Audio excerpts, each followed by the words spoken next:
joined by their head coach, Chris Holtmann, now coming to us from Columbus. Chris, I see a smile on your face. Chris Mack is with us. Randolph Childress is with us. When you can win on a buzzer beater, man, that grin's a little bit wider. I don't care how it happens, what happens. Tanner Holden, the hero tonight. How would you describe it? Yeah, when you can win it all, that's for sure. In league play, and obviously you guys all know that, in league play, if you can get a win, home, road, you got a big smile on your face because they're hard to get. So great being with you guys, Randolph, Chris, John, great being with you guys. Yeah, it was a good win. Rutgers is really good. I think they're really good. They're hard to play. They obviously really took it to Indiana, but I just think they're really good. Steve does a great job. Their big kid's great. They're long. They're great defensively. It's a great win for us. I just wanted to say congratulations, Coach. You drew up a hell of a play to win it at the end there. I mean, that was textbook. You know how that works, man. Timeout. we have a saying that you'll appreciate: players win games. You know, that's you know how that is, man. Like, no doubt. I tell you, Randolph, we had this. So we had a play called if he made it. And we had the guy who made the shot was our best baseball pass guy, and that's why I subbed him in. And because he's the guy who ended up making the three. It shows you how crazy this business is. I subbed him in to throw a full court pass, thinking we were going to be down 3, and he drains a 3. So yeah, man, my wife said, "Hey, don't tell the media that. Like, tell them you subbed him in." No, he was. I was like, "I don't care, man." Like, so yeah, it worked out. Hey, who does your interior decorating, man? That's pretty impressive there behind you. You know what I mean? Like, I would have thought you'd been at like a Columbus sports bar tonight after that one, but you're just sitting in the kitchen like Mac. I'm exhausted, man. Like, I'm exhausted. Like, what the hell for? You didn't do anything. That's exactly you sit on the side. You just told us that the play you ran wasn't even the one that ended up winning the game. You put a kid in to throw the pass, and he shoots the ball. Yes. You know what I mean? That's exactly right. They won in spite of me, basically. We won in spite of me. That's what you're saying. I don't believe that for a second, man. But you're right, Chris. I tell you what, Rutgers is tough as nails, and it's hard to get a shot around the rim. You guys obviously aren't the biggest team in America. That last possession you had before the game winner, a kid gets a shot blocked by Cliff, and fortunate missed free throw and puts you guys in the opportunity to win the game. Unbelievable shot. It was an unbelievable. I tell you that the kid Bruce Thornton, he's a freshman, guys, and he made 2 phenomenal plays in the last 4 minutes of the game. He got on the floor for a loose ball, tie up, calls a timeout, and he takes a charge. He didn't go out of bounds. Yeah, he didn't go out of bounds. Like, the other part of it, we could debate that. Was Tanner in bounds, the established position, whatever. But Bruce didn't go out of bounds, and I think to deliver that ball and have the poise to do that was incredible. Yeah, I mean, there's so much that's already on social media about the fact that Tanner Holden was out of bounds. You know how many times when teams run baseline runner, the cutter steps out of bounds. You're screaming to the official, he can't touch the ball. Guy passes it to him as he comes off the cut. They never call it. So that's right. That's never. I don't even know why it's in the rule book, to be honest. But you could tell Rutgers bench didn't even put up a fight because they didn't know it happened either. I mean, it's just part of the game. Yeah, it's obviously a tough way to lose, and they, you could argue they deserve to be right there and win the game. But again, these games always, like, we got 19 more. I got 19 more of these. I mean, you got to be kidding me.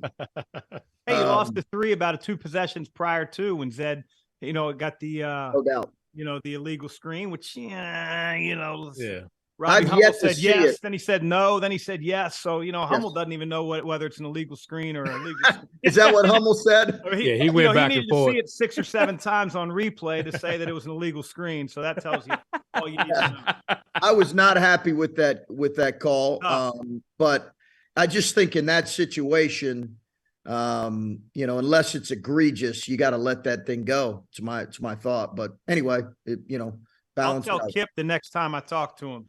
Okay. All right. You guys got finals coming up, Coach?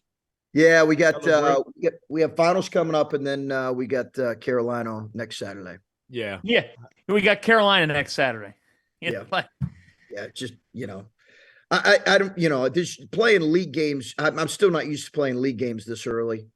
You just, it's different feeling. And I know as coaches, we don't love it, but it's here. So, but again, give Rutgers credit. They're good.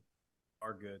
Chris, you said in the preseason that this has been one of the most unique lead ups to a season that you'd ever had as a coach, because sometimes you looked around at your team and there was just so much new. Yeah. And that level of unknown, while it can be something that one keeps you up thinking about how are all these pieces going to come together, there's also a fascination with it because you get to watch these guys grow up. Yeah, we started 2 freshmen tonight, John, and we put the ball in the hands of one of our freshmen there. Last year, we were able to beat Duke on a similar action where E.J. Liddell had a step back going to his left, and I give the Rutgers kid a ton of credit. We just got a little bit too deep in that one. He made a block, but playing 2 freshmen, get a ton of experience. We played 4 total. Getting those guys experience, and then along with guys like, our 3 transfers is just critical. I think we've been able to win some games here that I think, I wasn't sure going into the season if we would be able to win this early in the year. So I feel really good about where we're at. And without Isaac tonight, Isaac Likekele, what's the latest you could tell us about him?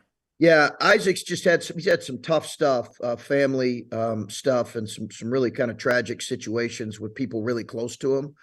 And, we want to give him time and space to take as long as he needs to kind of work through all that. So there's no real timetable on a return.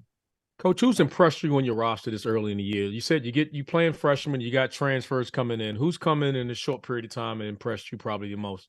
I think our point guard, I keep coming back to him, Randolph. I just think he played 38 minutes in the first Big Ten game. Didn't shoot it well, but they dogged him the whole game. So I think he wore down a little bit. And I just think he's a two-way player, and he plays to win. And you know how it is, guys. When you're recruiting kids, not every kid who's a good player understands early in his career what playing to win looks like. And he does, and that's a credit to his coaches, really, and the kind of kid he is. He's not afraid of the moment either, is he, Coach? Not at all. No. He certainly doesn't look like it. Even when I know you dropped a tough one at Duke, but I thought he was, he playing going against Jeremy Roach, a kid that has really worked his way into being one of the better point guards in the country. And I thought Bruce held his own. He did. He's really tough. And to your point, he doesn't get sped up, and the moment's not too big for him. And he cares about winning. Like, he really cares about winning, man. It's just, and I know that, it's just, he's a rare one. And I love all of our freshmen, but he's the one that comes across in my mind right now. Yeah. Head of the snake too. He is. He's turning the ball all over the place. You're going to be thinking a lot differently about him then. Oh, no doubt. No doubt. He takes care of it. We actually want him to take a few more chances, but he's got big time poise. Texas Tech, we played them. They weren't able to really speed him up. So that's saying something too with their defense. No doubt. No doubt. I don't have head to heads here on hand here, numbers wise. He got me. Did he? Is that what you're asking? Yeah, that's what was coming. Yeah, and he's the one still coaching, so see how that works out, right? Yeah, you're the one worrying about freaking interior design in your house. That's right. Yeah, that's right. That's the one that can sit back with a Miller Lite and ask Chris why he put a certain kid in the game. I will say this: Mack looks the best I've seen him in like 10 years. I'm just saying, the best I've seen him in like 10 years. Happy, big old smile, man. He looks a couple years younger. So I don't know about that, but I appreciate it. Yeah, no, we had some battles. I'm a part of this, as you guys know, this incredible rivalry here with Ohio State and the team up north, and Randolph. I'm sure you guys had rivalries. I don't know necessarily who that would have been for you guys, but yet obviously I know you had rivalries where it was like it's the biggest game of the year. For us, when I was at Butler, it was always those guys. And man, some of the worst moments I've had in coaching was losing and hearing that fan base in Hinkle chant. Oh man, that was some bad memories. So we were able to get him a few times, but we had some great battles.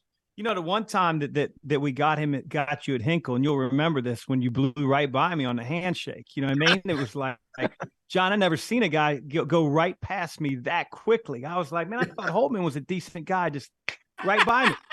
Hey, I'm not above. He was I'm mad not above because doing JP McCura, put a little exclamation point on it. And I think he would have clotheslined him if he were out there on the floor. I would have. I know you would have. Yes, I would have. I remember that exact play. And I'd like to say I'm big enough that I've never, done the flyby on a handshake, but I got to admit that was a flyby on my part. That's all right, man. I got the text that night, and I really appreciate it. Okay. Well, this was fun. Chris Holtmann, congrats on the win at the buzzer over Rutgers. Buckeyes are 7-2 on the year. And Holt, we appreciate the time. Feel free, just in that Zoom chat, you can message over phone number and email for interior design for the Mack household. All right. All right.